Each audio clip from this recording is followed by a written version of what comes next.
Gente, na aula passada, né, a gente não teve oportunidade de gravar. Quem participou, para alguns eu falei, dei algum resumo, né, para não ficar meio perdido, né?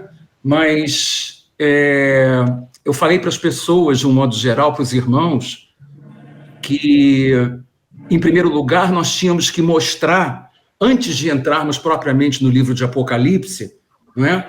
Que havia um plano muito bem determinado por Deus para os judeus. E aí nós fizemos um estudo rápido, lá em Gálatas 6,16, para falar do que era Israel de Deus e como havia interesses antissemitas para que se entendesse Israel de Deus como se fosse a igreja. E eu mostrei que não era a igreja. Então eu fui para Romanos 11, e Romanos 11 corroborava com essa... É o mesmo Paulo, não é? Que escreve ambas as cartas, para mostrar que virá de Sião o libertador, virá, não é? E desviará de Jacó, ou seja, de Israel, as impiedades. Ou seja, há um plano definido para os judeus ainda. Então, muitos podiam perguntar, mas se você não é judeu, a Thelma não é judia, o Yuri, Miguel, não é? O Jacques, que está aqui, não somos judeus? Somos, não é? Romanos 11, 5 define claramente que nessa dispensação da graça, nessa dispensação do Espírito, nós somos como que remanescentes, não é? A minoria da minoria, nós somos remanescentes, não é? Nessa dispensação. Mas Israel, como um todo, ainda vai ter o seu tempo. E isso só vai acontecer no tempo do fim. E aí, eu quis mostrar para todo mundo, estou resumindo, né, apenas os tópicos da aula passada, para a gente emendar aqui, que toda a história do Apocalipse, todo o livro do Apocalipse, acaba sendo, na verdade, consequência de uma profecia de Daniel, que é o que a gente quer estudar hoje aqui, que é chamada as 70 Semanas de Daniel, não é? E que essa profecia foi dada por Deus através do anjo Gabriel, o mesmo que se manifestou a Maria, não é? Anos depois. Ele se manifestou e simplesmente começou a falar uma profecia tremenda, que a gente vai ver agora, por causa do pecado, dos pecados, da desobediência do povo de Israel no tempo em que o povo estava em Jerusalém. Não é? E aí tivemos o primeiro cativeiro, a primeira invasão de Nabucodonosor, não é? A Jerusalém, levando cativo o povo para a Babilônia em 605. Depois teve a segunda, não é? Onde Daniel e os amigos dele, mais uns 10 mil aproximadamente, foram levados cativos para a Babilônia. E depois, já no tempo de Zedequias, não é? Esses dois foram no tempo de Joaquim, não é? E aí o que aconteceu é que teve a terceira invasão. E Israel, Jerusalém, ficou simplesmente completamente destruído, sem muro, Jerusalém sem muro, povo de Israel sem templo, e agora o que vai acontecer daí para frente? Não é? E por que eu falei isso? Por que eu fiz questão de falar isso? Porque, na realidade, o povo de Israel, principalmente, deixou de guardar 70 anos sabáticos. Eu falei na aula passada que desde o reinado de Saul, em 1095 a.C., até 605, que foi a primeira invasão de Nabucodonosor, foram 490 anos, não é? Ou seja, 70 anos sabáticos em que o povo de Israel simplesmente não estava nem aí para uma lei de Deus que era a seguinte: você trabalhe 6 anos na terra e descanse 1 ano. Você trabalhe mais 6 anos e descanse mais 1 ano.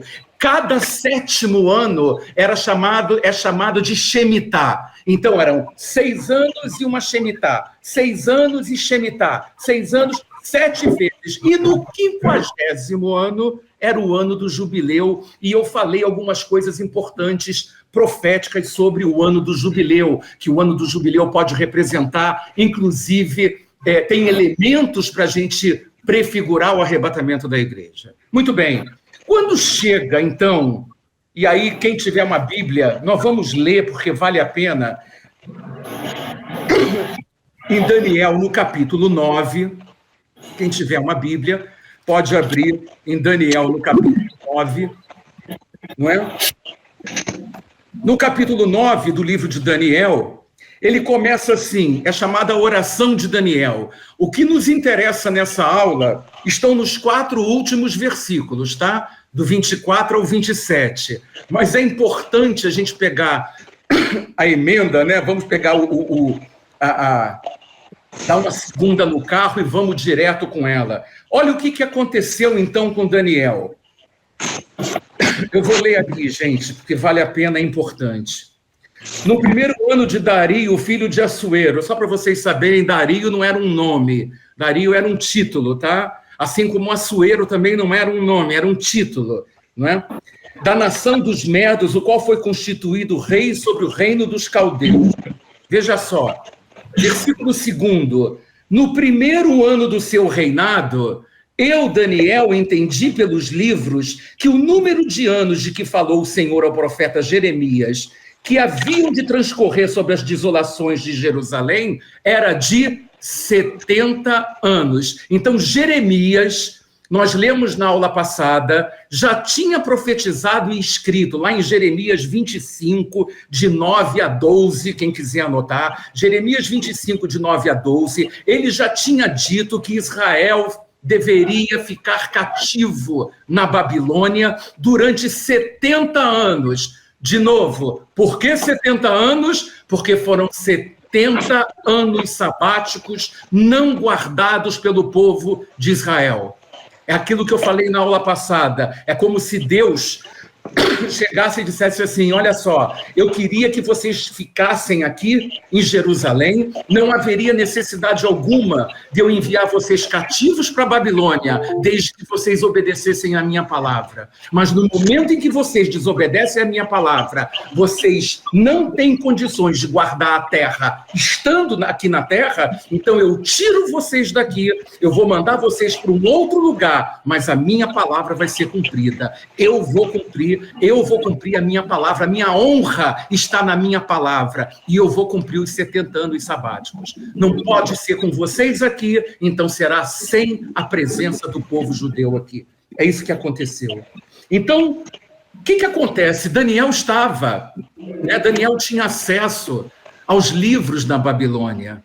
Não me pergunte como que ele conseguiu ler esses livros, mas o fato é que ele estava lendo aquilo que Jeremias deixou, e ele diz o seguinte, não é? Aqui no verso 2, eu entendi o que o Senhor falou para Jeremias.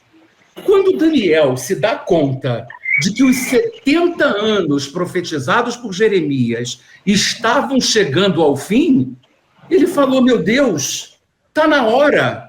O que eu vou fazer? Os 70 anos que Deus falou que o povo ia ficar cativo na Babilônia estão se encerrando.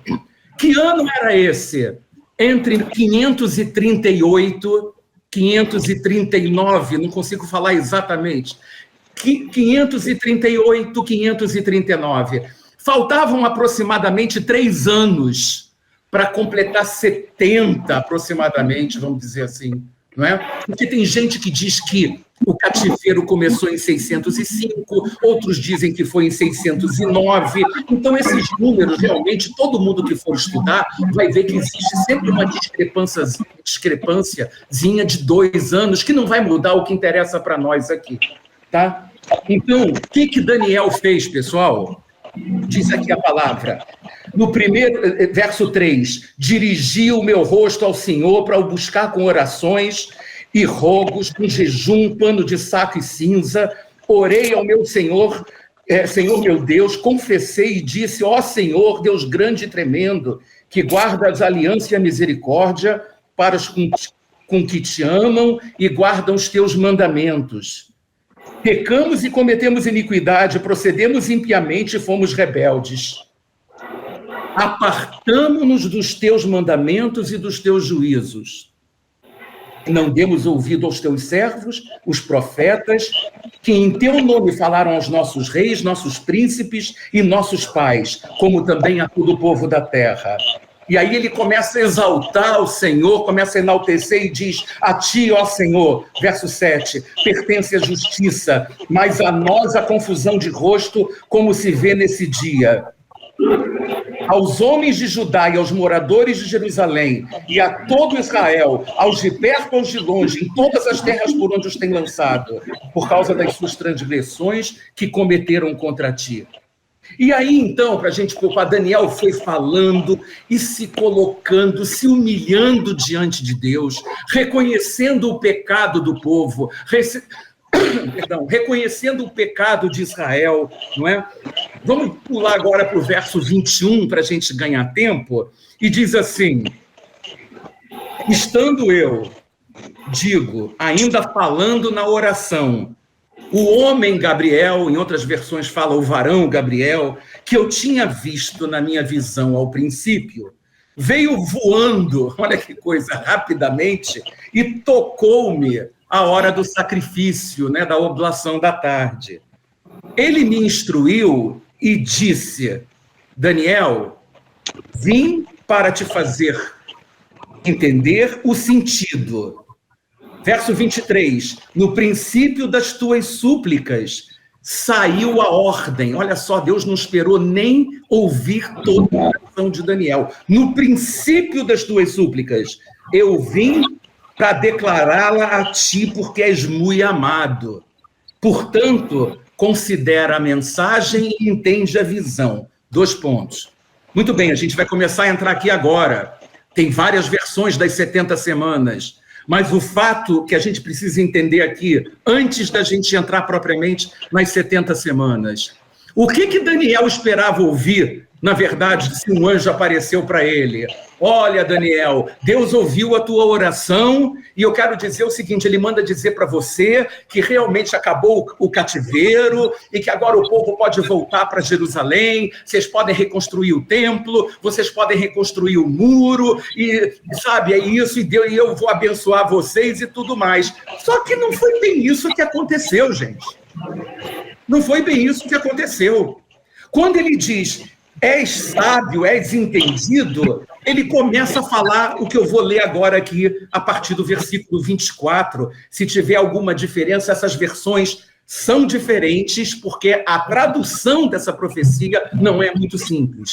Mas, em suma, diz assim, 70 semanas estão decretadas ou determinadas sobre o teu povo e sobre a tua santa cidade, para fazer cessar a transgressão, para dar fim aos pecados, para expiar a iniquidade, para trazer a justiça eterna, para selar a visão e a profecia e para ungir o santo dos santos. 25, sabe e entende. Né? Escuta só o que eu vou falar para você, Daniel. Desde a saída da ordem para restaurar e para edificar Jerusalém, ponto de partida da profecia, até o ungido príncipe, é um ponto da profecia, vão acontecer 7 semanas e 62 semanas. Não estranhem, isso era uma forma de narrativa da época, porque tem um motivo. Na verdade, ele está dizendo que são 69 semanas. 7 semanas e 62 semanas, para efeito didático para nós, são 69 semanas, ok? Vamos explicar isso à frente. Aí ele diz, as praças, as circunvalações ou praças e tranqueiras se reedificarão, mas em tempos de angústia, em tempos angustiosos. Verso 26. Depois das 62 semanas, ou seja, depois das 69, né? Porque é 7 mais 62. Então, se ele está falando depois das 62, da 62ª, ele está falando da 69, tá? Parece confuso, mas não é. Ele diz, depois das 62 semanas, será morto ou cortado o ungido, e já não estará, ou nada lhe subsistirá. E o povo de um príncipe que há de vir destruirá a cidade e o santuário, e o seu fim será numa inundação, num dilúvio. E até ao fim haverá guerra, e desolações estão determinadas. E aí passa um tempo e vem o 27, e ele diz, e ele firmará uma aliança com muitos, Falei isso até rapidamente na aula passada, no hebraico é Verigbir Berit. Berit é aliança. Rigbir vem de gabar. Ele vai forçar, não é? El Gibor é Deus forte, então é o mesmo radical. Ele vai forçar uma aliança com muitos por uma semana. Eu vou explicar essa semana. Na metade da semana, fará cessar o sacrifício e a oferta de manjares ou a oblação. E sobre a asa das abominações virá o assolador, até que a destruição que está determinada se derrame sobre ele. Sobre ele. Esse ele é o anticristo. Mas, então agora, quando você... Gente, prestem muita atenção. Não queiram sair dessa aula craques nas 70 semanas de Daniel. Vocês lembram que eu coloquei essa aula na segunda-feira de noite para que as pessoas pudessem ir lendo, e eu falei, me perguntem qualquer coisa. Do mesmo jeito que nós combinamos na outra aula, vocês têm lápis e papel do lado, anotem e me perguntem se vocês não entenderem, tá? Quando você para ler uma profecia como essa, qualquer pessoa, qualquer irmão em Cristo, se for ler direto, não vão entender absolutamente nada. Primeiro lugar, porque quando você começa no versículo 24, que 70 semanas estão determinadas ou decretadas, para nós que moramos no Brasil, ou Davi está no Canadá, mas é brasileiro, Yuri, Miguel estão em Israel, mas são brasileiros e tudo mais, não é? O que acontece é que semana é um período de 7 dias. Para nós que falamos a língua portuguesa, semana, não é? É um período de 7 dias. Mas o original em hebraico, os tradutores resolveram colocar a palavra semana, não é? Na minha opinião, foram tremendamente infelizes, e eu até conversei com um dos tradutores uma vez, não é? Por acaso, o Abraão de Almeida. Uma vez eu conversei com Abraão de Almeida sobre alguns textos bíblicos, e eu falei, isso devia ser mudado nas traduções bíblicas.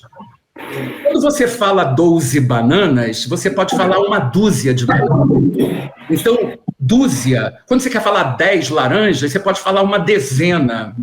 Essa palavra hebraica, prestem muita atenção, que foi traduzida como semana, na verdade é 7. A palavra 7. Um 7 de bananas são 7 bananas. Percebem? 10 setes de laranjas são 70 laranjas. Um 7 de dias são 7 dias. Um 7 de anos são 7 anos. Então, literalmente, a tradução deveria ser 70 semanas de anos. Só que em hebraico, você quando não fala nada a respeito, você se refere a anos. Então, o original em hebraico, ele fala assim, Shavuim Shivim. Essa expressão, Shavuim Shivim, significa 70 semanas de anos, 70 setes de anos. Mas quando você vai lá em Daniel, no capítulo 10, e tem um trecho que fala 3 dias, na verdade, você não fala, você tem que especificar que são 3 dias. Então você fala Shalosh, Shavuim e Amim. Você tem que se referir a dias quando você quer explicitar dias. Quando você quer explicitar anos, você não precisa fazer como você explicita dias. Parece confuso. Então, na verdade, a tradução correta seria 490 anos estão decretados. Vocês estão me entendendo? Ou seja, 70 setes de anos estão decretados. 77, se um 7 de anos, pessoal da matemática, se um 7 de anos são 7 anos, 70 setes, 70 vezes 7, 490 anos. Estão me entendendo? Tá? Se não entendeu, eu explico depois com calma, tá? Sim, entendi. 490 anos estão decretados sobre o teu povo e sobre a tua santa cidade. Ora, qual era o povo de Daniel, gente? Era o povo judeu. Daniel era israelita, não é verdade? Não é? E qual era a santa cidade que a Bíblia está se referindo aqui, senão Jerusalém? Jerusalém. Então, a profecia está sendo dada para Daniel, por isso que é importante a gente se agarrar a cada trecho dela para poder entender o que Deus estava falando através de Gabriel para Daniel. Cara, olha só, 490 anos estão determinados sobre Jerusalém e sobre vocês. Eu, se fosse Daniel, eu ia falar, hã? Como assim, 490 anos? A primeira coisa que eu ia perguntar para o anjo é, mais 490 anos de cativeiro? Eu perguntaria isso logo, mas não era isso, ele tinha mais coisa para ouvir da profecia. Aí ele diz assim no complemento do versículo 24, 490 anos para 6 coisas acontecerem com o teu povo e com a tua cidade. Muito bem, quais são as 6 coisas, gente? 1, fazer cessar a transgressão. 2, dar fim aos pecados. 3, expiar, de tirar fora a iniquidade. 4, trazer a justiça eterna. 5, selar a visão e a profecia. E 6, para ungir o santo dos santos. Eu pergunto para vocês, com gente desfilando hoje em Israel, não é? Por exemplo, o baile, né? O baile gay, de todo mundo, me desculpe, eu não estou querendo discutir filosofia, nada politicamente correto, mas vocês não têm ideia do que está acontecendo em Israel. Muitos não têm. Vocês têm ideia da corrupção que tem em Israel, dentro do governo?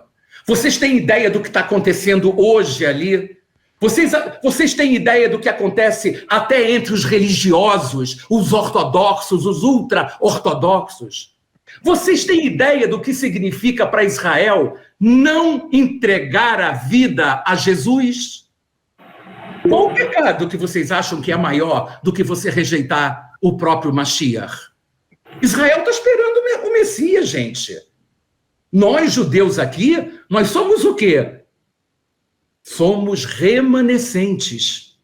Então, quando ele diz aqui que 490 anos ainda estão sendo determinados, não é? Para fazer cessar a transgressão, é porque tem transgressão.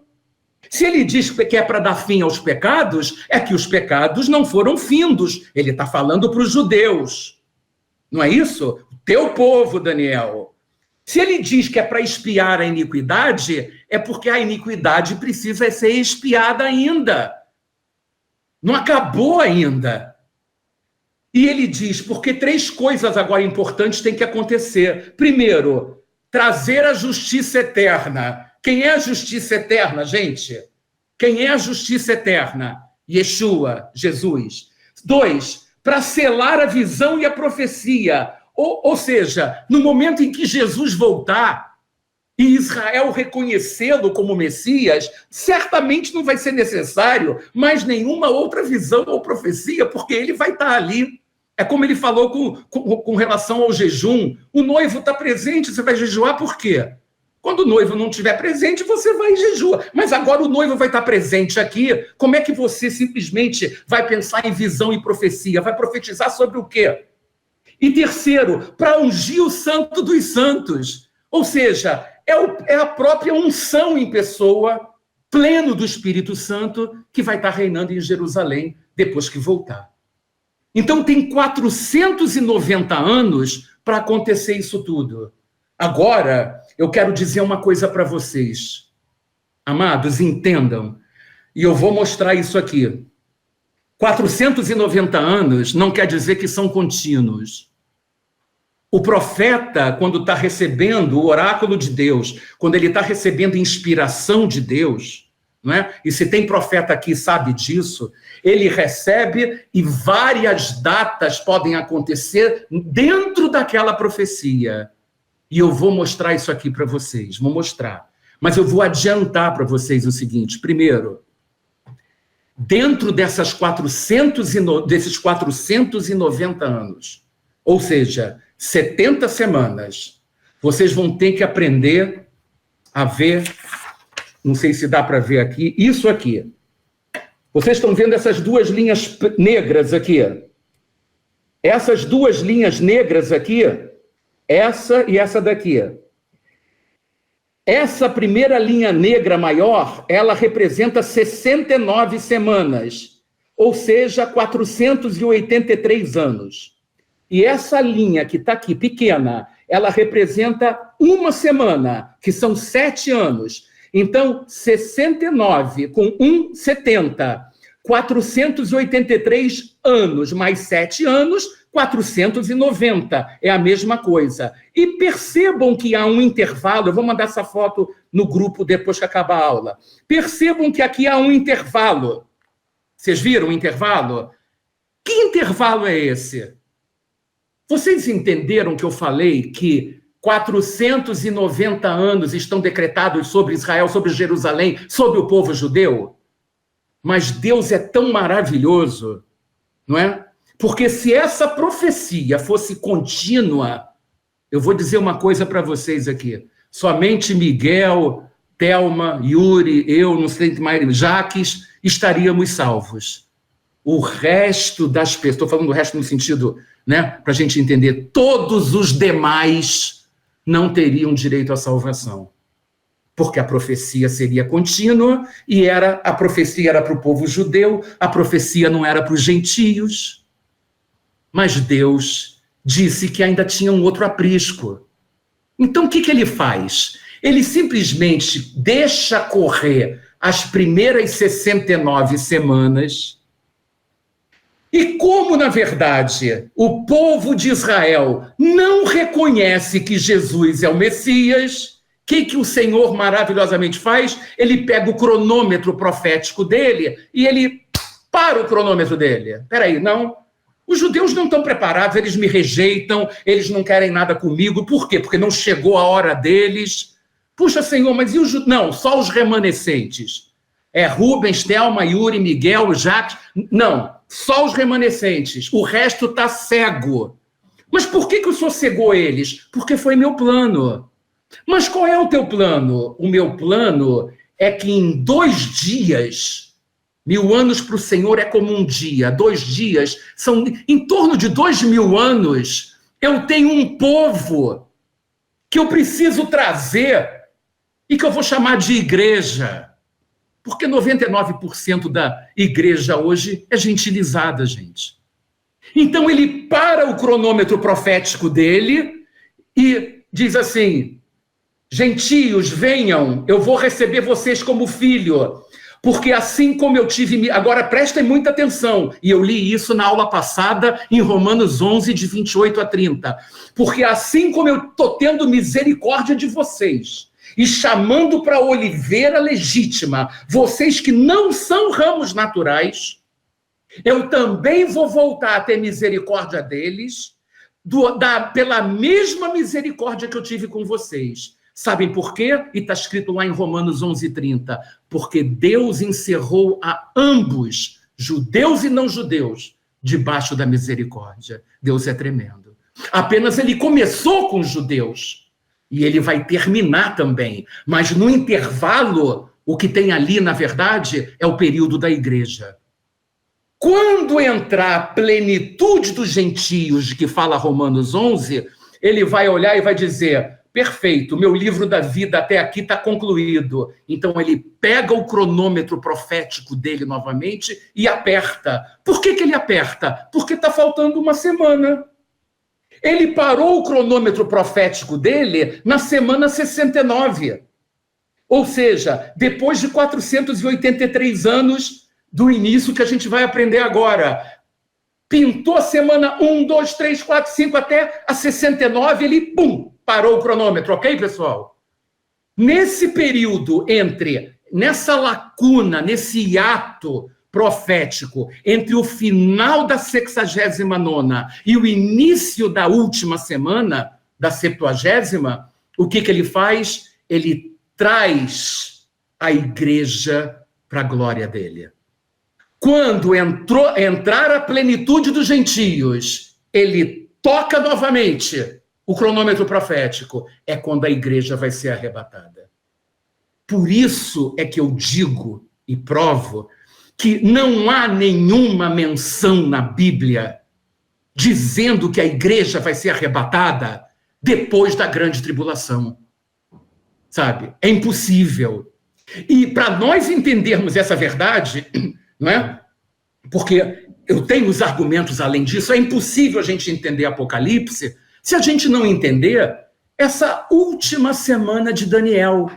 Então eu quero que vocês comecem a associar que esta última semana de Daniel, ela começa no cronômetro de Deus para cumprir a profecia, porque até agora só foram cumpridas 69 semanas, e eu vou mostrar. E aí o que vai acontecer? Falta uma semana, ela começa no arrebatamento e termina na volta do Senhor.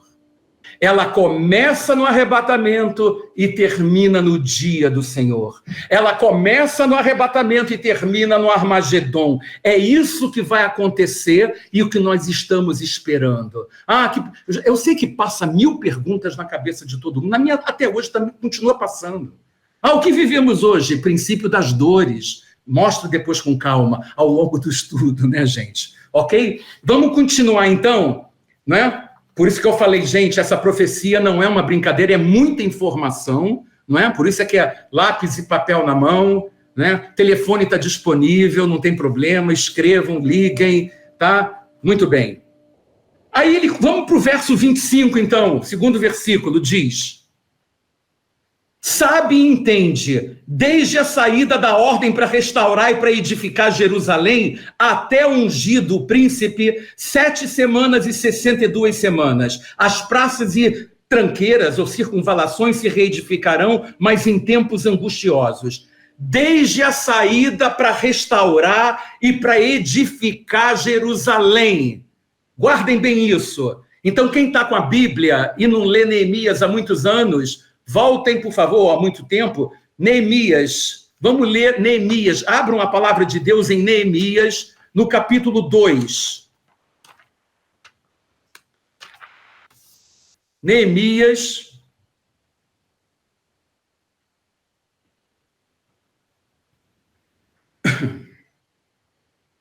Neemias, capítulo 2. Ok? Então, Neemias, no capítulo 2, eu vou ler os 8 primeiros versículos, que tem tudo a ver, é onde se encaixa essa primeira parte de Daniel 9, 25. Diz assim: no mês de Nissan, no 20º ano do rei Artaxerxes, quando lhe trouxeram o vinho, eu o tomei e o dei ao rei. Nunca antes estivera triste na presença dele. Assim o rei me perguntou: por que está triste o teu rosto, se não estás doente? Não é isso senão tristeza de coração. Temi sobremaneira, mas disse ao rei: viva o rei para sempre. Como não estaria triste o meu rosto, estando a cidade, Jerusalém, o lugar dos sepulcros de meus pais, assolada e tendo sido consumidas as suas portas pelo fogo, quando Nabucodonosor pôs fogo. Disse-me o rei: o que me pedes agora?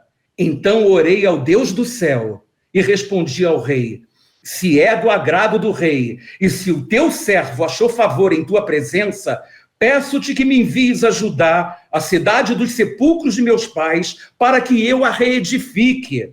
Então o rei, estando a rainha sentada junto a ele, me disse: quanto durará a tua viagem e quando voltarás? Aprouve ao rei enviar-me, de sorte que marquei certo tempo. Disse mais ao rei: se for do agrado do rei, deem-me cartas para os governadores da além do Eufrates, era o passaporte que ele precisava, para que me permitam passar até que chegue a Judá. E o verso 8 diz: como também uma carta para Asaf, guarda da floresta do rei, para que me dê madeira para as vigas das portas da cidadela do templo, para os muros da cidade e para a casa que eu houver de ocupar. Graças às graciosas mãos de Deus sobre mim, o rei me concedeu meus pedidos. Olha que coisa gloriosa. Então, na verdade, quero que vocês entendam assim, né? O templo foi destruído, começou a ser reconstruído lá pelo ano 537, 538. Zorobabel, só estou resumindo, gente, para a gente não perder o fio da meada, tá? É muita informação. Zorobabel vai com Jesuá para Jerusalém, começam a reconstruir o templo, 50 mil pessoas voltam com ele na primeira leva da volta do cativeiro. Então o templo começa a ser... Levou 21 anos para ser reconstruído esse segundo templo, sendo que 16 anos ficou parado por causa daqueles que eram contra, por causa das obras de Satanás. E aí a gente vai ler depois, né, aqueles que eram contra a construção do templo, como que esse templo foi reconstruído. E lá pelo ano de 516, o templo ficou pronto. Tá ok? Esse templo ficou pronto. Bem, ele pega, né, o templo fica pronto, mas os muros de Jerusalém só foram reconstruídos lá no ano 460, 440 e pouco, né? Na verdade, depois, antes de Cristo. Ou seja, muito tempo depois da reconstrução do templo, é que Neemias voltou para reconstruir os muros. E é esse trecho de Neemias 2, de 1 a 8, que ele está falando. E ele continua, então vamos voltar ao início, do verso 25.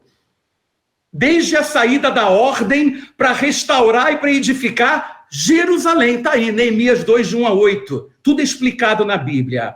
Até o ungido, o príncipe. O que significa isso?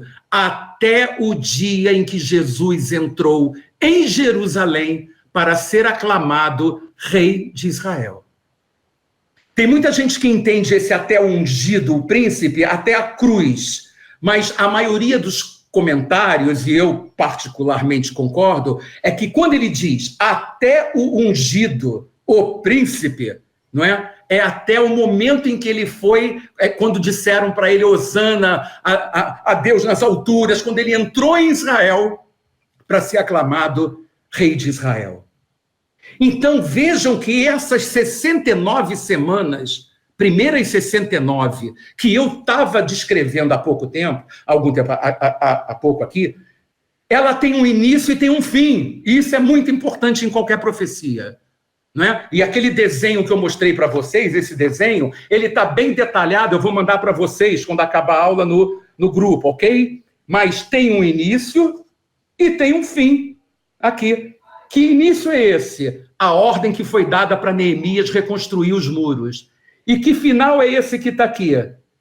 É quando Jesus entrou em Jerusalém para ser aclamado rei de Israel. Estão todos acompanhando? Mas eu só estou falando das 69 semanas, ok? A profecia tem quantas semanas? 70. Está faltando uma. Essa uma não é contínua. Essa uma tem um intervalo. O que aconteceu nesse intervalo? A igreja, né, foi criada pelo Senhor. A igreja noiva foi revelada, foi manifestada pelo Senhor. Verso 26. Agora prestem atenção. Ele diz aqui que depois das 62 semanas, ou seja, mais uma vez, depois das 69, porque é 7 mais 62. Então, depois das 69 semanas, das 62, será morto o ungido. A tradução, na verdade, né? Ele vai ser como que tirado, cortado, crucificado. A gente sabe disso. E mais uma coisa vai acontecer, que ele diz aqui. O povo de um príncipe que há de vir destruirá a cidade e o santuário. Prestem muita atenção agora no que eu vou falar para vocês. Ele não diz quando que ia acontecer, nem quando o Messias seria tirado à cruz, nem quando aconteceria a destruição do templo e de Jerusalém. Mas em algum momento depois da semana 69 se cumprir, algum momento depois de Jesus ser aclamado rei, obviamente, para ele ser crucificado e tirado, ele foi aclamado rei. Mas ele não diz quando que aconteceu a destruição do templo. Nós sabemos hoje que a destruição do templo aconteceu 38 anos depois que Jesus foi crucificado. Jesus foi crucificado no ano 32. E a destruição de Jerusalém do templo por Tito, imperador de Roma, aconteceu no ano 70. Então, 38 anos depois, aconteceu a destruição do templo e de Jerusalém e o Messias foi tirado, foi cortado. Então, a profecia que se cumpriu. Estão todos acompanhando? Aí, nós chegamos no versículo 27. Eu fico imaginando Daniel ouvindo isso, ele, né? Que Daniel não conhecia Neemias, né? Daniel, né? Estava ouvindo um monte de coisas e estava ali anotando tudo que o anjo estava falando para ele. Mas no 27 era para pirar, porque ele diz assim, e ele, que ele? Quem é esse ele? Fará uma aliança forçada com muitos por uma semana. Olha a semana que está faltando aí, gente.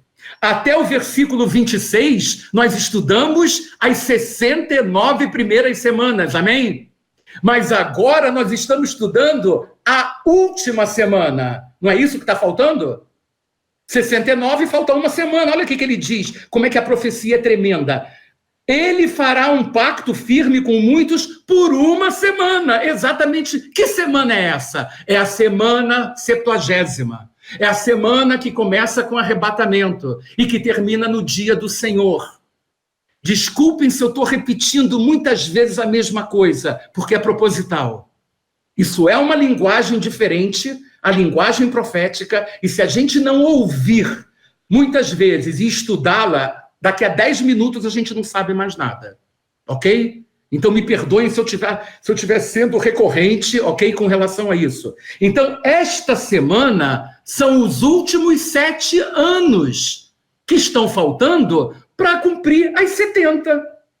Então, resumindo, 69 semanas, começa na ordem para reconstruir os muros de Jerusalém, por Neemias, termina quando Jesus entra em Jerusalém para ser aclamado como rei. 2 eventos acontecem depois, e aconteceram, a crucificação e a destruição do templo, no ano 70, e ele diz que está faltando uma semana, e que nessa semana, ele fala que sobre as asas das abominações virá o assolador, e que até a destruição que está determinada se derrame sobre ele. E ele, quer dizer, na verdade, isso tudo está mostrando que o anticristo vem de Roma, na minha visão. Na minha visão, esse ele. Por quê? Porque ele diz que na metade da semana, olha o que está escrito, fará cessar o sacrifício e a oferta de manjares. Gente, se vocês abrirem a palavra em Mateus, vamos abrir em Mateus, para a gente explicar um pouquinho, no capítulo 24, né, onde fala do sermão profético. Lá em Mateus 24, prestem atenção, diz assim, portanto, verso 15, gente, Mateus 24, verso 15, portanto, isso é Jesus falando para os judeus, para os discípulos, quando virdes que a abominação da desolação, de que falou o profeta Daniel, que coisa linda isso. Vocês sabem que o livro de Daniel é considerado profeta, não é? No cânon hebraico, ele é considerado histórico, mas no nosso cânon ele é considerado profeta, porque Jesus chamou ele de profeta, aqui, em Mateus 24, 15. Tá certo? Então ele diz, quando virdes o abominável... Esse abominável da desolação, olha a expressão que está em Daniel 9, 27, confiram. É a asa das abominações. O abominável da desolação é a asa das abominações. Então, quando Jesus está falando isso aqui para os discípulos, ele está fazendo referência à profecia de Daniel 9:27, gente. Vocês entenderam? Quando vocês virem esse camarada, ele diz aqui, quem lê entenda. Então, nós estamos aqui porque nós temos o Espírito Santo e a gente precisa entender a profecia. Então, Jesus está falando, quando vocês virem um abominável da desolação, que é a asa das abominações, de Daniel 9:27. De que falou o profeta Daniel? Estar no lugar santo. Agora, prestem atenção. Todo esse contexto que você está lendo aqui, para quem não sabe, foi profetizado de maneira clara na festa de Hanukkah. Que isso, Rubens? O que você está falando? Pois é. Aqui já tinha se passado em torno de 200 anos da festa de Hanukkah. Mas vocês sabem o que eles fizeram com o templo naquela época, que gerou a revolta dos macabeus? Não é? Eles colocaram um porco para ser adorado no templo. E eles, querendo fazer a helenização do mundo, de Jerusalém, tornar toda a cultura, em vez de judaica, grega, eles proibiram a circuncisão, eles proibiram as leis, os judeus sabem o que eu estou falando, do kashrut, não é? Das leis dietéticas, e eles não permitiram mais guardar o sábado, o Shabat.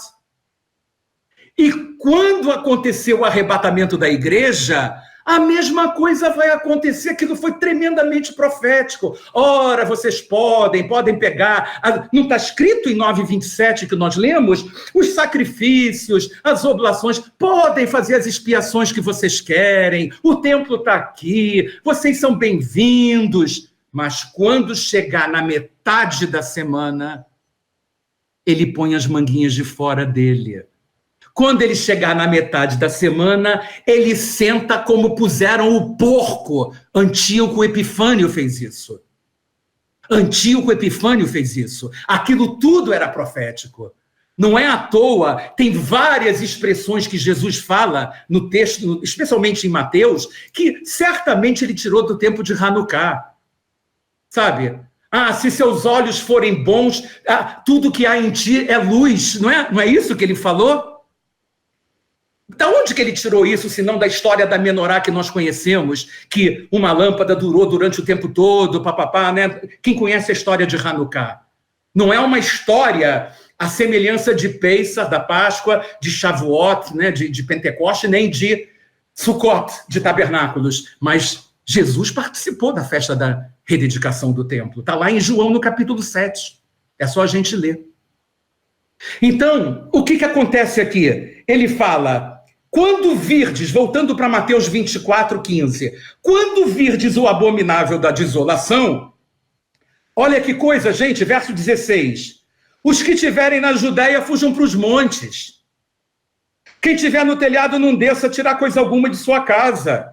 Quem estiver no campo não volte atrás para buscar vestes. Ai das que estiverem grávidas e das que amamentarem naqueles dias. Orai para que a vossa fuga não aconteça no inverno nem no sábado, porque haverá, aí sim, por isso é que eu chamo, estou lançando fundamentos para o nosso estudo. Muita gente chama a grande tribulação todo o período de 7 anos.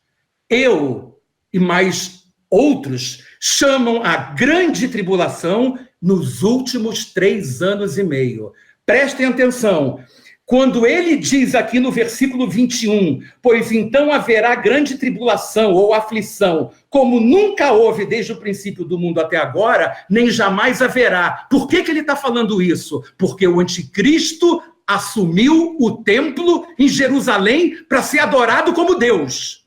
A partir dali, nós vamos ter 3 anos e meio, porque os primeiros 3 anos e meio já terão passado. E eu vou mostrar com calma isso ao longo de todo o nosso estudo, na verdade. Ok? Então, o que ele está falando é o seguinte, quem estiver no telhado, os que estiverem na Judéia, fujam para os montes. Sabe por quê? Depois a gente vai estudar em Apocalipse 12, e você vai ver o tsunami que vai varrer Israel. É igual aquele filme que eu esqueci, que Esqueci o nome agora daquele filme que vem o maremoto, vem a água, vem. Adorei esse filme. As pessoas vão para os montes, porque a água está invadindo. Não é? Não precisam abrir, não. Mas eu vou ler rapidamente aqui um versículo para vocês, que diz assim...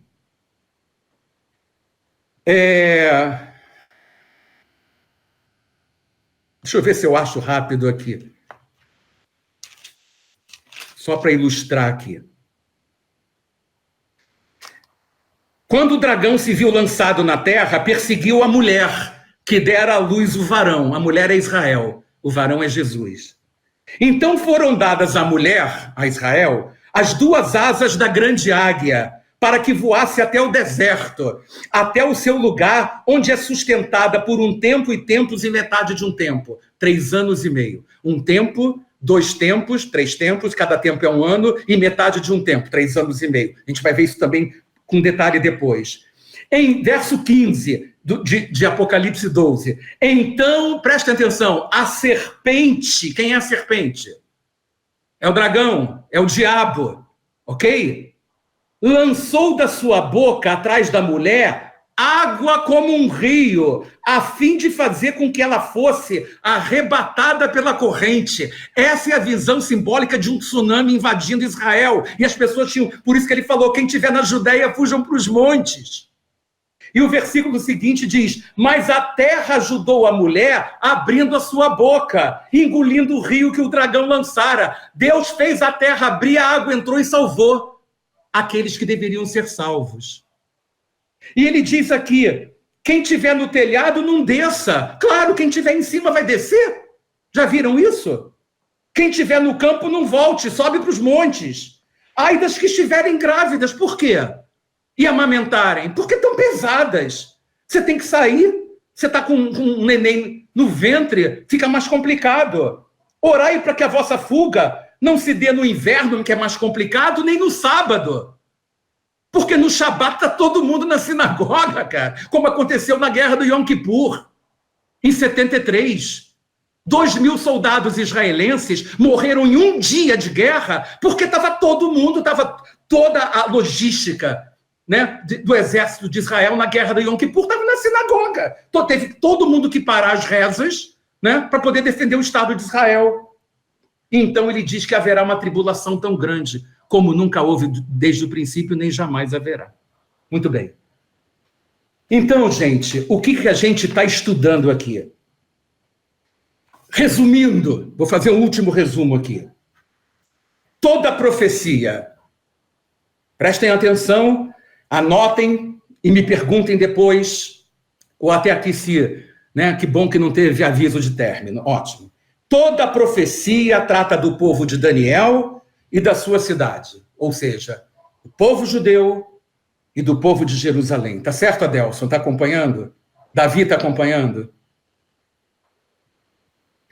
Resumindo, são mencionados 2 príncipes diferentes, ok? Que não podem, de forma alguma, ser confundidos na profecia. O primeiro se chama ungido, e o outro é o príncipe que há de vir. Então, um se refere a Jesus, o outro se refere ao anticristo. O período da profecia corresponde a 70 semanas, sendo o quê? Divididas em 3 partes. 7, 62 e depois mais uma, ou seja, 69 mais uma. Vocês querem saber por que ele coloca 7 aqui? Talvez fosse uma forma de hebraísmo. Porque quando os muros de Jerusalém, quando você faz uma construção, né? Não sei se tem algum engenheiro aqui, mas Davi sabe, quem já construiu alguma coisa, você precisa de fundações. Quando você reconstruiu os muros, na verdade, aqui, o que você precisa? Você precisa das fundações, você precisa fazer o que ele fala das circunvalações, as tranqueiras, você precisa fazer o fosso, não é? Para você botar as fundações dos muros de Jerusalém. E isso, provavelmente, não é? Levou cerca de 7 semanas de anos. Ok? Foi isso que aconteceu. Depois veio a construção, propriamente, dos muros de Jerusalém. Bom, e aí o que a gente precisa saber? A gente precisa saber que essa profecia não é contínua. E eu vou provar agora por outros exemplos o que eu tenho falado aqui. O que a gente aprendeu além disso? Que existe um início e um fim para as primeiras 69 semanas. Qual é o início das 69 semanas? A hora em que Jesus entra em Jerusalém para ser aclamado rei, príncipe, ungido de Israel. Qual é o final dessa profecia?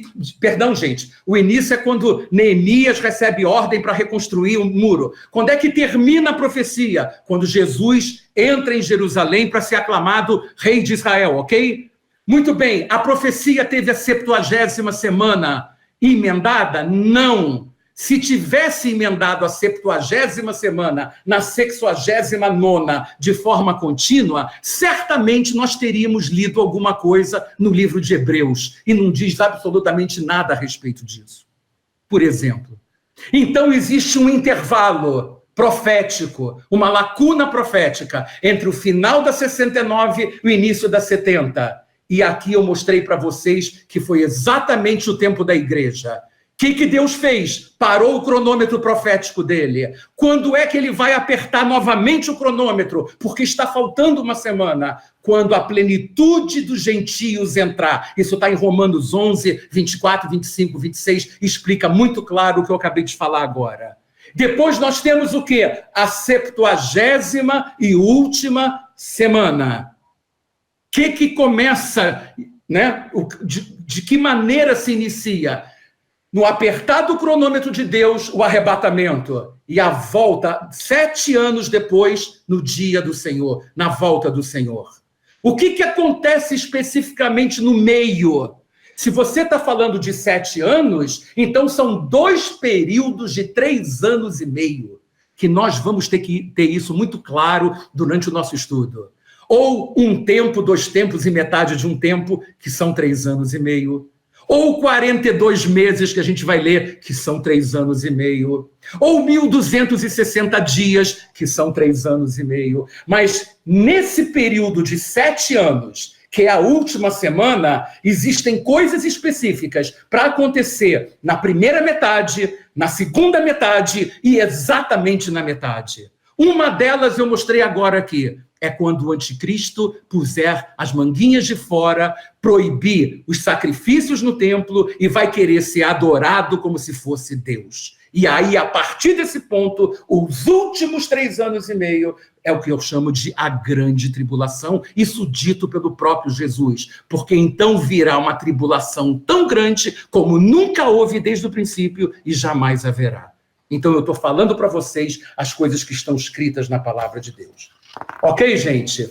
Vamos lá agora, eu queria mostrar para vocês, olha só, dentro desse estudo que eu mandei para vocês durante a semana, não posso mostrar aqui na aula, a não ser que fosse presencial e tivesse um quadro, sobre as contas, porque as contas que eu falei para vocês, das 69 semanas, do início da profecia e no final da profecia, é uma conta matemática, tanto pelo calendário gregoriano, que é o solar, como pelo calendário lunar. É impressionante como, tanto por um calendário como pelo outro, não é? São 173.880 dias entre Jesus, a ordem para Neemias reconstruir os muros e Jesus ser aclamado rei de Israel. Tanto por um calendário como pelo outro.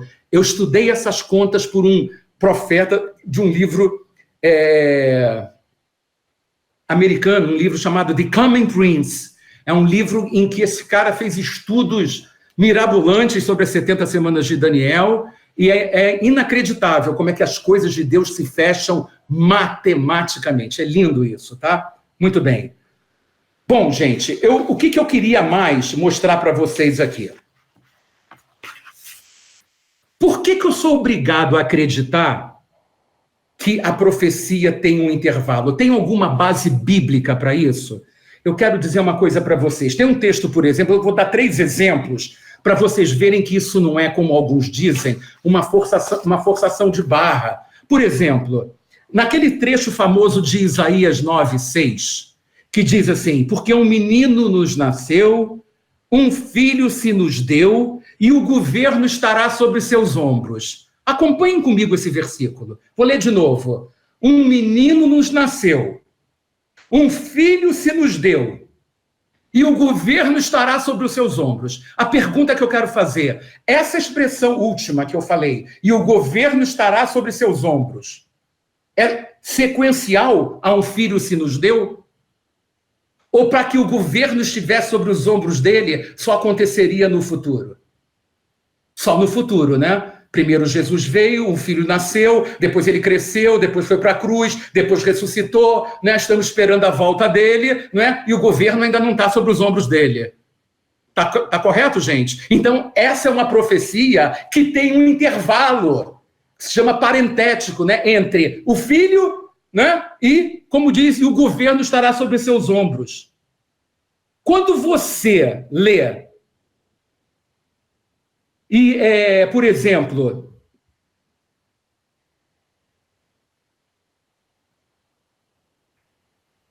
o Espírito do Senhor está sobre mim, Isaías 61, verso 1. E depois está lá em Lucas, no capítulo 4, quando deram um livro para ele, na sinagoga, ele leu Isaías 61, que diz assim: o Espírito do Senhor está sobre mim, porque o Senhor me ungiu para pregar boas novas aos mansos. Enviou-me a restaurar os contritos de coração, a proclamar liberdade aos cativos e abertura de prisão aos presos, a apregoar o ano aceitável do Senhor e o dia da vingança do nosso Deus. Quando chegou em Lucas 4, esse trecho aqui, quando ele acabou de ler abertura de prisão aos presos e a apregoar o ano aceitável, ele parou. Vocês podem ler. Ele não leu e o dia da vingança do nosso Deus. Podem abrir em Lucas 4, por favor, quem tiver com a Bíblia. Abram em Lucas 4, a partir do versículo 16, por favor. Lucas 4. É importante a gente ler isso.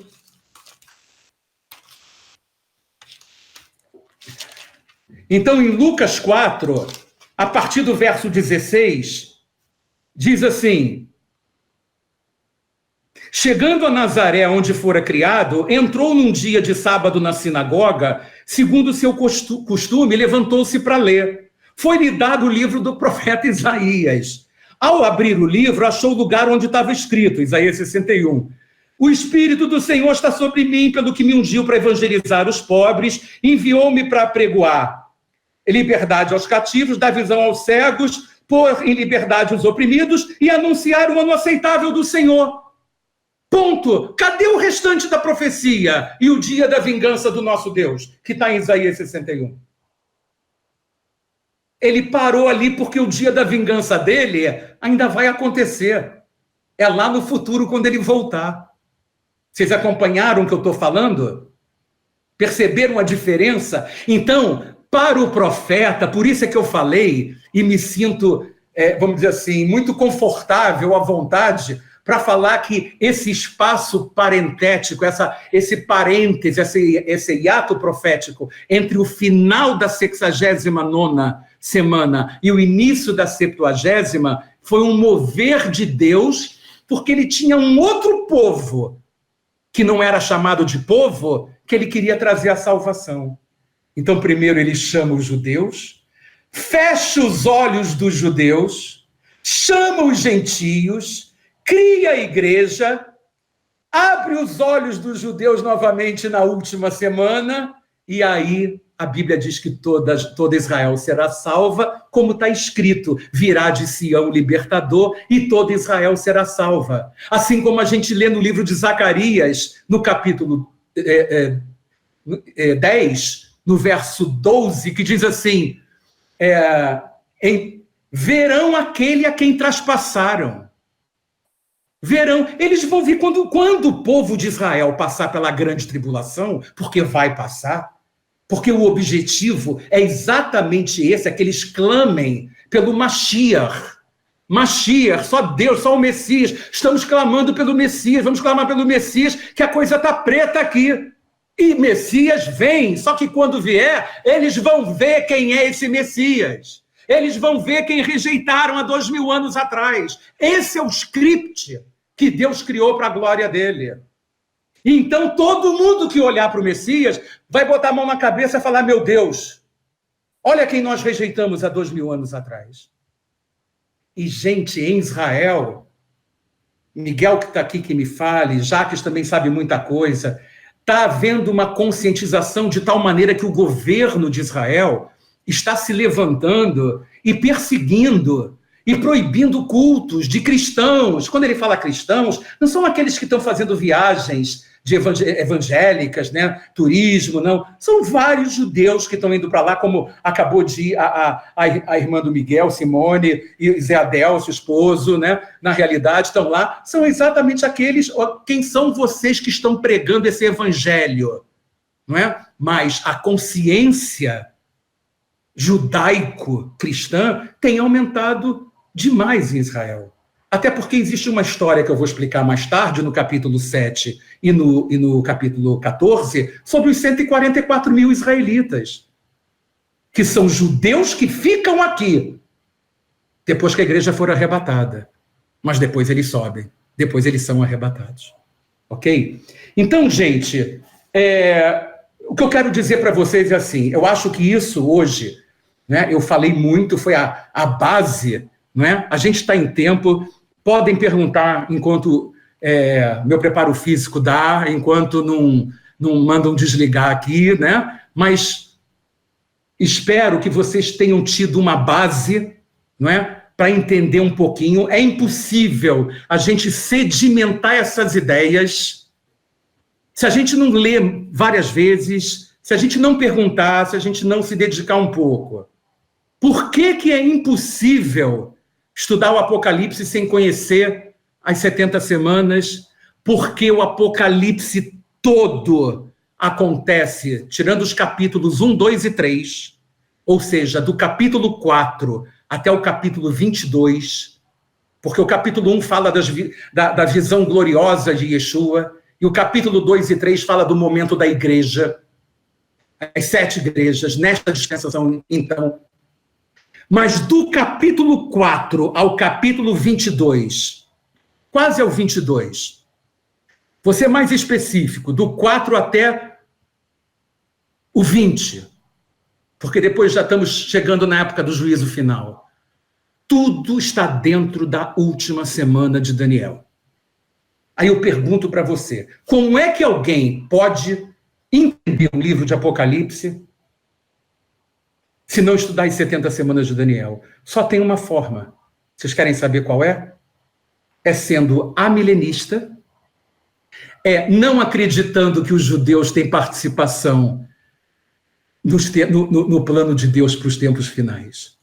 Aí estes, como Agostinho, como Lutero, como Calvino, como muita gente boa, acha que não existe um período, né, de 7 anos, porque é nesse período de 7 anos que Deus se mostra misericordioso para Israel. Então, se eu tiro do contexto, sendo amilenista, ou seja, não tem milênio, não tem nada disso, não tem arrebatamento, não tem, sabe, não tem absolutamente não, então eu sou um pós-milenista. Ou seja, o arrebatamento vai acontecer depois de um reino milenar, mas o reino milenar não é de 1000 anos, é qualquer período, é tudo simbólico, pode tudo acontecer a qualquer momento. Então, aparece um monte de teorias, na minha maneira de ver, heresias, porque eu creio que falta esse conhecimento. Dentro desse esquema que eu vou mandar para vocês, qualquer versículo bíblico sobre o final dos tempos, você tem onde encaixar ele. Ele tem um contexto, porque esse é o contexto. Eu já fiz um teste sobre isso. Pegue qualquer versículo que tenha alguma coisa ligada à escatologia, e ele tem um lugar nesse esquema. Agora, quando você pega um versículo e não sabe onde colocar, tem um traço. Eu sou amilenista, eu não creio no reino milenar, eu sou pós. Ou mesmo aqueles que são pós-tribulacionistas, acreditam no período de 7 anos e acham que a igreja vai passar pela tribulação. Não tem, gente. Então, eu vou respeitar todas as opiniões. Se alguém não concordar, pode mandar para mim, eu vou responder. Só quero que vocês entendam o seguinte. Até falei da última vez. Durante a semana, vocês me perguntando coisas Vamos perguntar da aula. Então, por exemplo, essa semana, ou se quiser continuar, me perguntem sobre as 70 semanas. Tem mais coisas sobre as 70 semanas, mas o básico para a gente começar verdadeiramente o estudo de Apocalipse está aqui, porque agora, em cada ponto que nós formos estudar Apocalipse, a gente pode se referir à última semana de Daniel. Vocês agora já sabem o que é a 70ª e última semana de Daniel. Ok? Alguém quer fazer alguma pergunta? Aproveite. Já me arruma uma água lá para mim.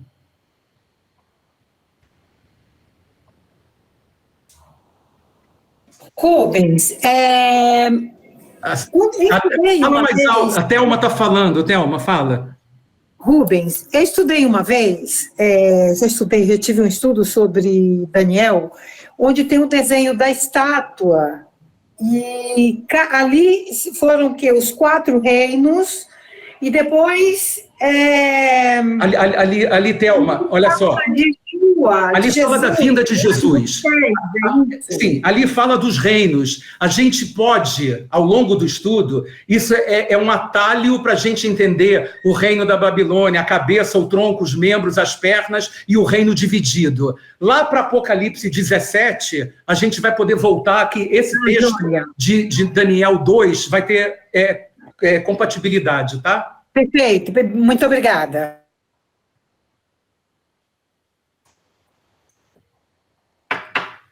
Jaque, você quer falar? Eu não estou te ouvindo. Não estou te ouvindo. Eu não estou ouvindo.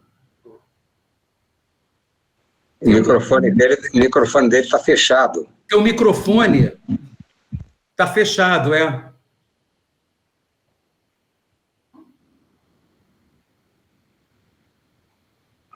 Oi, Rubens, aproveitando enquanto ele não libera lá o microfone, Flávio, boa tarde, querido, shalom.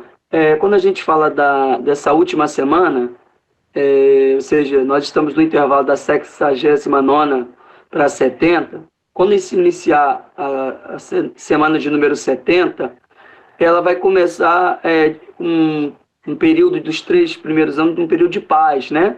Um período de tranquilidade. E o anticristo, ele, nesse período, ele se revela uma pessoa boa, uma pessoa simples, ele se revela como um líder, ele se revela como um líder religioso, como um líder governamental. O que você acha, como ele, assim, pelos estudos, você acha como ele vai se apresentar? Em que local especificamente ele vai ter uma área de atuação mais contundente?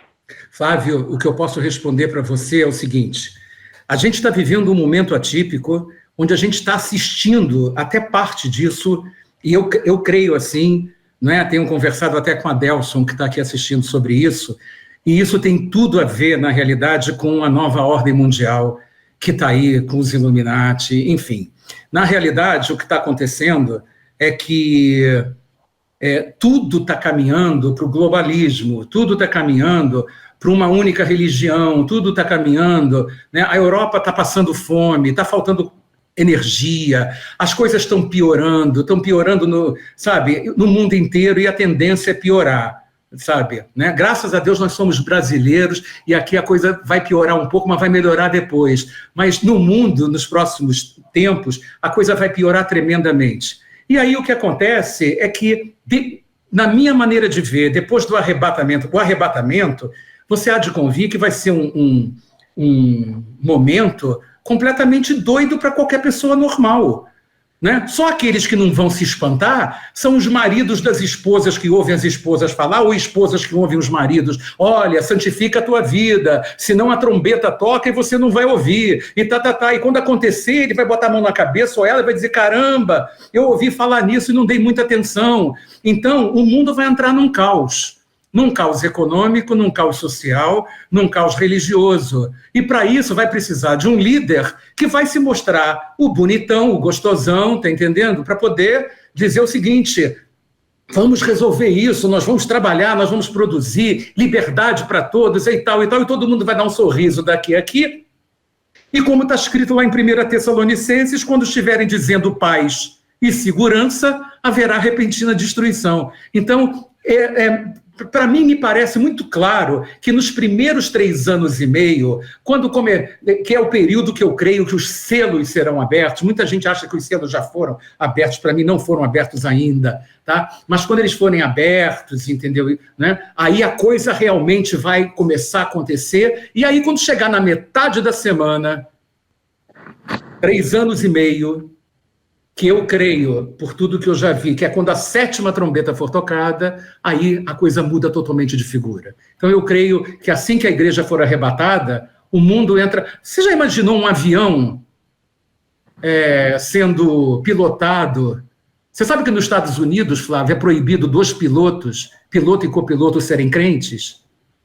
Porque eles têm consciência do arrebatamento e sabem que se acontecer o arrebatamento com um avião pilotado por 2 crentes, o avião vai embora, cara, não tem jeito. Isso é verdade, entendeu? Isso é verdade. Agora imagina, eu não sei o coração das pessoas, não sei quem vai estar pilotando, mas imagina o trânsito, imagina as escolas. O que vai acontecer? Porque as crianças, né, inocentes, verdadeiramente inocentes, seriam salvas. E o que as professoras e as diretoras vão explicar para os pais? Cadê as crianças? Então o caos vai acontecer, querido. Você não tenha dúvida disso.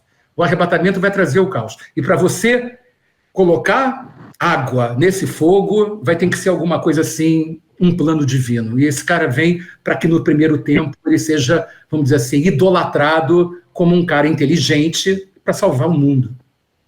Entendeu? Entendi. Você me falou só uma coisa que eu esqueci, não consegui anotar. O início da 60ª, o início desse período das semanas começa em Neemias 2, de 1 a 8, e termina, né, em Mateus 21, né? Termina quando o Senhor entra em Israel para ser aclamado. Mateus 21. Tá. Mateus 21, a entrada triunfal de Jesus em Jerusalém. Entrada triunfal, tá, isso. Então, aí você falou que uma pessoa que estudou números falou que foram quantos anos até aí? 1000? Anos ou dias? 173.880 dias. É só você multiplicar, Flávio. Vou te dar um número aqui mais fácil. É só você multiplicar. Não, só falar o número, não tem problema não. Depois você me fala.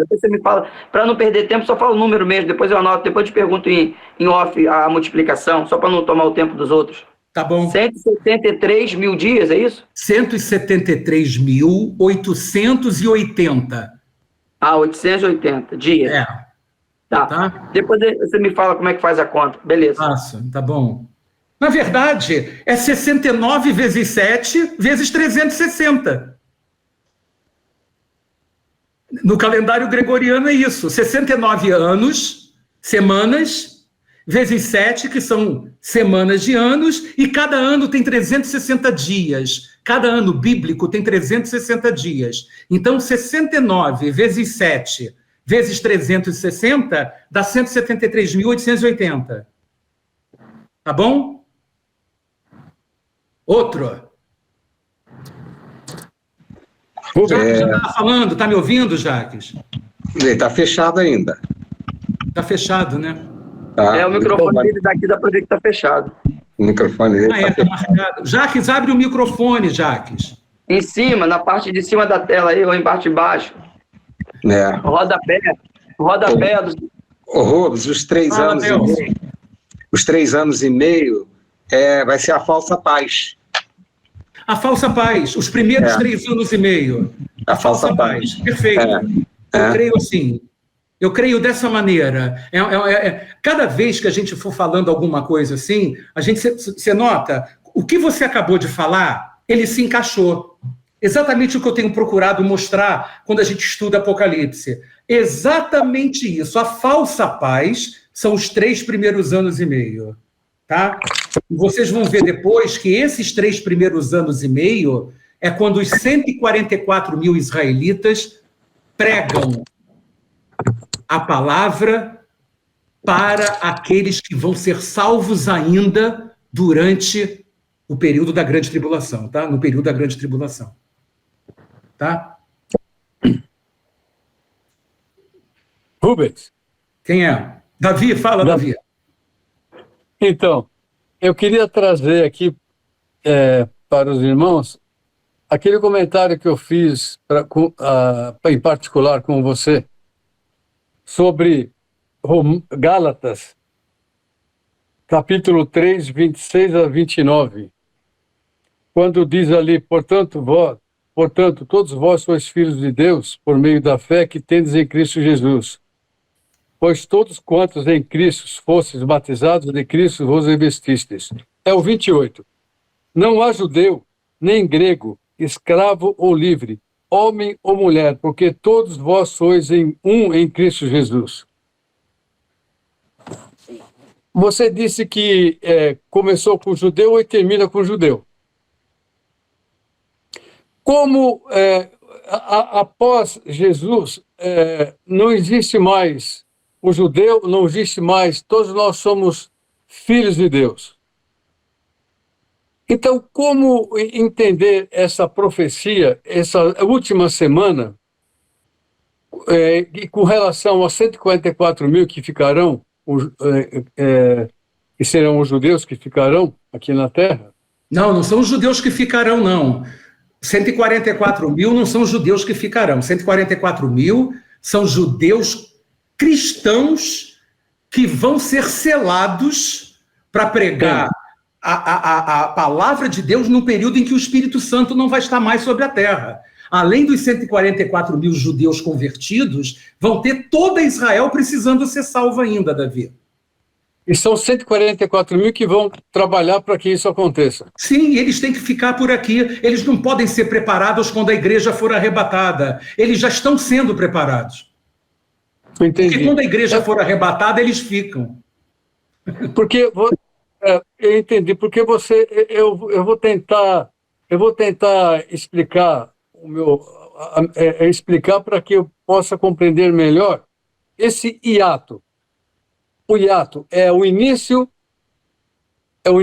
dos gentios. Mas no início dos gentios, os judeus também estão inseridos, porque os judeus cristãos também fazem parte da igreja. Mas eles são remanescentes, Davi. Não é como uma totalidade. Na verdade, Deus fechou os olhos dos judeus. Para responder a sua pergunta, né? Abre a tua palavra em Romanos 11. Romanos 11.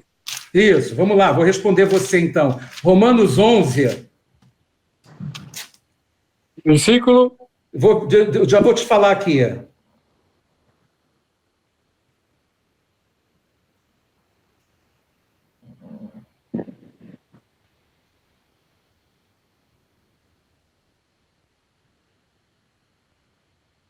Verso 11. Romanos 11, 11, tá ok? Está escrito assim: digo, pois, tropeçaram para que caíssem? Aí Paulo responde: de modo nenhum, mas pela sua queda veio a salvação dos gentios, para os incitar à emulação, ao ciúme. Aí o verso 12 diz: ora, se a sua queda, ou seja, dos judeus, a queda espiritual, é a riqueza do mundo, e a sua diminuição, ou seja, todo o status espiritual que ele tinha com Deus, deixou de ter, é a riqueza dos gentios, quanto mais a sua plenitude. Pronto, está respondido para você? Então, os judeus tropeçaram de modo que eles ficassem caídos? Não, é para que tivesse espaço para você. Está escrito aqui, mas pela sua queda, pela queda dos judeus, veio o quê? A salvação dos gentios. Está escrito no 11. Agora, ele separou no verso, está escrito aqui em Romanos 11, 5, você pode ler aí, assim no tempo presente ficou um remanescente segundo a graça. Remanescente. Eu sou um remanescente segundo a graça. A Thelma é remanescente segundo a graça. Você está entendendo? O Jaques, o Yuri, estou falando dos judeus. Então, os judeus que nesta dispensação do Espírito, antes do arrebatamento, ok? Desde o Pentecoste até o arrebatamento, é o período da igreja, é essa lacuna profética. Existem judeus cristãos, mas não é em termos plenos. A plenitude de Israel será salva somente no período da grande tribulação.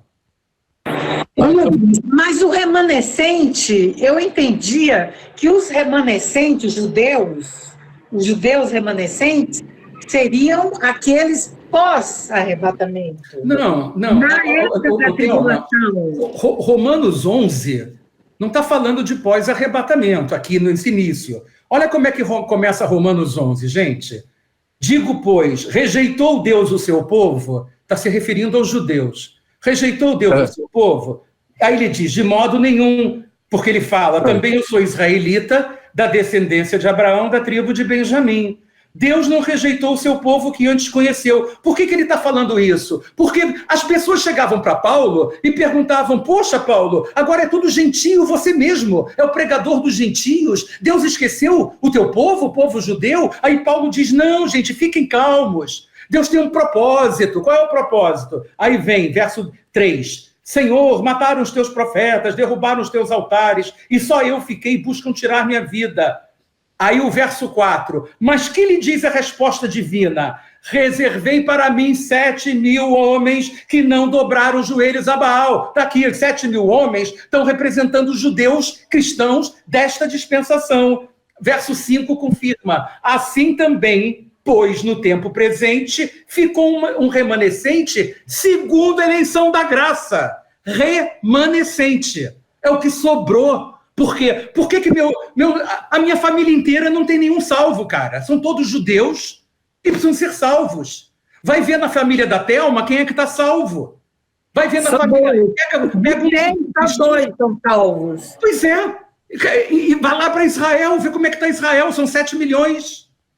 Deve ter 100 mil que são judeus convertidos. E Israel. E o plano de Deus, a promessa de Deus para Abraão, Isaac e Jacó. Vai se cumprir, mas vai se cumprir quando? No final dos tempos, depois do arrebatamento, Davi. Eu entendi a tua pergunta, porque você diz, se a igreja também inclui os judeus, por que ainda vai ter salvação? Porque a igreja inclui somente o remanescente dos judeus. Israel como um todo. Leia aí Romanos 11. Eu entendo que ele está se referindo aos cristãos, aos judeus cristãos, que fazem parte da igreja. Aqueles que não, os judeus que não fazem parte da igreja, eles se enquadram exatamente naquilo que você falou. Eles vão se enquadrar no final, exatamente quando clamarem pelo... Exatamente, é isso que eu estou falando. Esse ato que você falou inclui os judeus remanescentes. Lá no final, quando tiver a última semana, Israel será salva. Olha o que está escrito em Romanos 11, 25. Romanos 11, 25 até o 27. Prestem bem atenção. Não quero, irmãos, que ignoreis esse segredo, esse mistério, para que não presumais de vós mesmos, que o endurecimento veio, em parte, sobre Israel, até que haja entrada a plenitude dos gentios. E assim, todo Israel será salvo, está escrito aqui. Como está escrito, de Sião virá o libertador e desviará de Jacó as impiedades. E o 27 diz, esta será a minha aliança com eles quando eu tirar os seus pecados. Nós não lemos em Daniel 9, 24? 70 semanas estão determinadas para tirar os seus pecados, expiar a iniquidade. Isso aqui está coordenado, está compatibilizado com Daniel 9, 24. Então, os pecados ainda não foram tirados, porque eles não creram, então eles vão ter outra chance. Por que eles não creram? Porque Deus fechou os olhos espirituais dos judeus. Para quê? Porque foi propósito dele salvar você, Davi. E os judeus que foram... Você está salvo, ele volta os olhos para os judeus. Presta atenção numa coisa, no Antigo Testamento, só havia 2 tipos de povos, judeus e não judeus, que eram chamados de pagãos, amalequitas, egípcios e assírios, e o que você quiser, girgazeus, amorreus, ferezeus, não é isso? É assim que a banda tocava. No Novo Testamento, são 3 povos, judeus, gentios, que são povos, línguas, tribos e nações, e a igreja. Deus trata com 3 povos. Quando a igreja for arrebatada, Deus vai voltar a tratar com 2 povos, como no Antigo Testamento, judeus e não judeus. Percebeu? Mas tem judeus que se converteram e também serão arrebatados. Claro. Então, os judeus vão ter duas chances. Uma, se converter antes e outra, se converter depois. Os judeus agora, presta atenção, eu nasci judeu e sou cristão, cara, entenda isso. Né? Nós nascemos judeus, não abrimos mão da nossa origem e somos cristãos hoje. Porque somos remanescentes. A árvore está cortada e ficou um toco. Isso está escrito em Isaías no capítulo 12, se não me engano. Ficou um toco. E ele diz, a santa semente é o seu toco. Então, dali, existe um grupo que se separou para viver na graça. Se não tivesse o remanescente, não tinha nenhum judeu salvo no período da igreja. Então, ele separou alguns, mas o plano dele como todo só vai estar no final. E isso está escrito aqui no Romanos 11. Tudo bem, tudo bem. Ok, obrigado. Rubens, essa expressão que ele usa, plenitude plenitude, na verdade, dos gentios, é esse tempo da... É o quê? A plenitude, é quando ele fala aqui no versículo 25, que veio o endurecimento... Plenitude é pleroma, né, do grego pleroma. Né? Pleroma significa quando chegar o momento onde na minha opinião, né? Quando todos aqueles que deveriam estar salvos estarão, né? É esse que a gente chama do tempo da graça, né? Que todos terão essa oportunidade de aceitar Jesus gratuitamente depois. Exatamente. Por isso é que eu creio que o evangelho, que vai, entre aspas, que vai ser pregado durante o período da primeira metade do tempo de paz que o Adelson falou, pelos 144 mil, já não é um evangelho de graça, como nós conhecemos a graça. A graça é favor imerecido. Você morre pela fé na cruz de Cristo, você é lavado pela fé pelo sangue dele. Naquele período vai ser literal. Ou você dá teu pescoço, ou você não vai ser salvo. Então é melhor passar direto na matéria do que ficar em segunda época, né, em recuperação. É, verdade, com certeza. É a degola. Foi, não. Tá bom, gente? Oi? Você não come carne? Fala, quem tá Você falando? não gosta de gordura? Você cisma que eu tenho que comer a gordura. Eu não sei quem tá falando. Ficou bom? Alexandra? Oi? Você tá perguntando? Não tô te ouvindo. Fala, Delson, você ia falar? Ô, Rubens, para colaborar aqui em tudo que você está falando lá de Romanos 12, em Atos,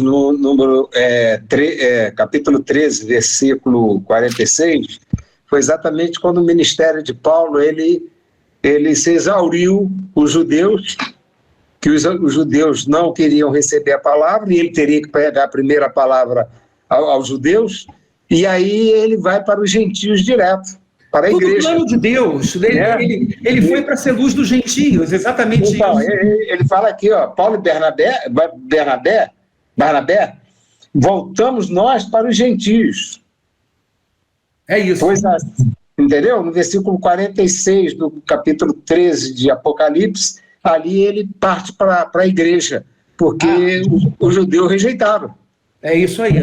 Então, isso tudo, gente, é parte do plano de Deus.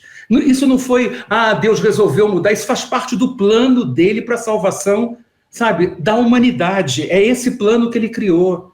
Ele chama um povo que não era cheio de dureza de cerviz.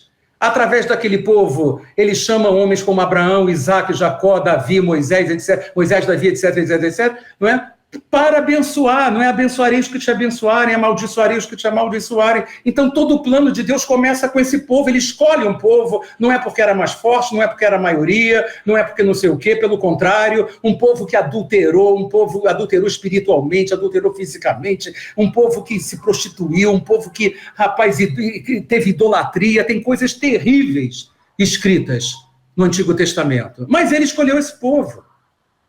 Mas depois ele tem um plano com um outro povo que não era chamado de povo. mas Deus é Deus. Eu teria esquecido, mas ele não esqueceu. O que acontece no antissemitismo, o que acontece no amilenismo, é que exatamente teólogos como Lutero, como Agostinho, como Calvino, acharam que todas as promessas que foram feitas a Israel foram absorvidas pela igreja. E aí, portanto, não há mais nenhum tipo de salvação, porque eles rejeitaram Jesus. Esse é um grande problema teológico, né? Eu tenho a minha visão. Então, Rubens, na plenitude dos gentios, eu acredito piamente que os judeus também fazem parte. Não, na plenitude dos gentios, os judeus não fazem parte. Gentio é gentio. Deus que aceitam, Davi? os judeus que aceitam a Cristo, eles também serão salvos? Não. Plenitude, pleroma, dos gentios. Ainda bem que está escrito na Bíblia, plenitude dos gentios. Quando você vê um amilenista dando aula, ele pega e diz que os judeus também estavam. Aí pronto, não tem mais nada para os judeus. É exatamente esse o problema. Percebeu? Se você entender plenitude dos gentios como gentios mais judeus, é exatamente o que eu tentei explicar na aula passada, que a igreja de Deus não é, que Israel de Deus não é a igreja. Israel de Deus são os judeus. Veja bem, o meu ponto de vista está se apoiando exatamente no verso 28. Não há judeu nem grego, escravo, livre, homem ou mulher, porque todos vós sois em Cristo um só. Não, mas então, esse contexto é diferente. Que fazem parte justamente da plenitude dos gentios também. Não, isso não tem base bíblica. Não, isso não tem base bíblica. Esse texto que você está lendo não diz respeito à questão da salvação, não é isso que ele está falando aqui. O que ele está falando aqui, vou abrir para você. Filhos de Deus mediante Cristo. A partir do momento em que você crê, não importa mais se você é homem, se é mulher, se é judeu, se é gentio, se é grego, se é bárbaro, se é cita. Olha como está o texto aqui. Todos vós sois filhos de Deus pela fé em Cristo Jesus. E o que ele está falando é o seguinte: no momento em que você tiver fé, não importa qual é o teu antecedente, se você é gentio ou judeu, você tem que ter fé, porque você só é justificado pela fé. É isso que ele está falando. Isso mesmo. Oi? É isso que eu estou falando. É isso que eu estou falando. Então, é isso. Então, é isso. Mas não está incluindo, preste atenção, quando ele fala de plenitude de gentio, Davi, ali na frente, gentio é uma coisa, judeu é outra. Ali ele está falando para os gentios, aqui não. Aqui ele está falando da igreja. Aqui, quando ele diz que todos vós sois filhos de Deus pela fé, é para a igreja que ele está falando. E se você faz parte da igreja, não tem mais um nem outro. É isso. O judeu, exatamente, o judeu também faz parte da igreja. Quando ele tem fé, ele faz parte. Quando o jeitinho tem fé, ele faz parte. O que eu quero dizer para você, a pergunta que você me fez de Romanos 11, plenitude dos gentios, não tem nada a ver com a igreja, ali é gentio, são povos que não aceitaram Jesus ainda. Quando a plenitude deles entrar, quando a maioria deles, ou o número que o Senhor determinar, se converter a Cristo, aí virá de Sião libertador. É isso que ele está escrevendo aqui em Romanos 11. Tudo bem, entendi. Tá bom? Entendi. Ótimo. Adeus. Gente, vamos nos despedir. Escrevam qualquer coisa. Espero que vocês tenham anotado, espero que vocês tenham absorvido alguma coisa. É uma profecia, não é simples, tá? Vou colocar esse quadrinho agora para vocês. Vale a pena vocês lerem e estudarem esse quadrinho em cima do estudo que eu passei para vocês no início da semana. Tá bom? Shabbat Shalom a todos.